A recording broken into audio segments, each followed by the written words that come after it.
আমরা বলতে পারি, কাজে আমরা বলতে পারি মদিনা সনদের কথা। মদিনা সনদ বাস্তবায়ন মানে হচ্ছে আল্লামা মামুনুল হকের মতো কাউকে রাষ্ট্রপ্রধান তৈরি করা। মদিনা সনদের মানে হচ্ছে চরমনের পীর সাহেবের মতো কাউকে রাষ্ট্রপ্রধান হিসাবে বসায়া দেওয়া। মদিনা সনদ মানে হচ্ছে মুফতি আব্দুল মালিকের মতো কাউকে প্রেসিডেন্টের জায়গায় বসায়া দেওয়া। এইটা যারা করতে পারবে না তাদের মুখে মদিনা সনদের কথা মানায় না। মদিনা সনদের আরেকটা ব্যাপার ছিল আইনের শাসন প্রতিষ্ঠা করা। আপনারা মুখে কুলুপ এঁটে বসে আছেন কেন?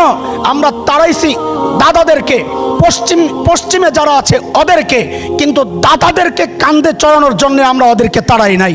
এখানে দাদার দালালিও চলবে না, এখানে দাতাদের দালালিও চলবে না। আমার দেশের স্বাধীনতা সার্বভৌমত্ব রক্ষায় মুসলমান বুঝি না, হিন্দু বুঝি না, খ্রিস্টান বুঝি না, বৌদ্ধ বুঝি না, মগ, মুরাং, গারো, চাকমা, কুকি, সাঁওতাল, টিপরা সহ যত জাতি দেশে বাস করে সবার সম্মিলিত আওয়াজ এটাই হবে। আমরা ক্ষমতায় যেতে চাই না, থাকতে চাই সেইটা বিষয় না। আমরা দেশকে ভালোবাসি, দেশের স্বাধীনতা সার্বভৌমত্ব রক্ষায় সম্মিলিত অ্যাকশন হবে।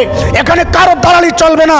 আমার দেশ যাদের দ্বারা আক্রান্ত হবে, সেটা আমেরিকা হোক, সেটা পশ্চিমা বিশ্ব হোক, সেটা দাতা গোষ্ঠী হোক, যাদের দ্বারা এদেশের স্বাধীনতা আক্রান্ত হবে আমরা সম্মিলিতভাবে তাদেরকে প্রতিরোধ করব।